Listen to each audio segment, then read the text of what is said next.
Bo'lgan voqea o'g'limni so'kibman-da, Firdavs o'g'limni jam sho'x bo'lib, uyda sho'xlik. Nimaga so'kdingiz shuni ham? Uyda sho'xlik qilardi-da, bog'chaga borsa jim turib olardi. Ha. Bog'cha opasi rosa maqtardi.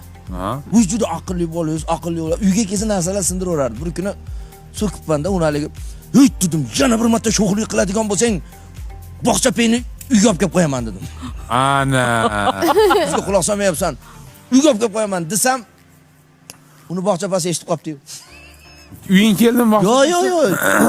O'g'limdan so'rabdi, bilmasam, dadang qattiq so'kdi, dadam uyda meni so'kdi debdi-da. Nima deb so'kdi desa, sho'g'lik qilsang bog'cha peyni uyga olib kelib qo'yaman deb so'kdi debdi-da. Degan ekan, nuqul o'g'limdan so'rarmish. Dadang qachon olib ketar ekan meni deb. O'sha bog'chapani ismlari nimada? Ha? U bog'cha yopilib ketdi aka. Ha, yopilib ketdi. Yopilmaganda bugun yopilardi-da. Yopilib ketdi. Интересно, а жена на это что сказала? А? Жена на это что сказала? Yo'q, ko'p fikrlarni so'ramayman-da xotinimdan. Ham fikrmasiz, a?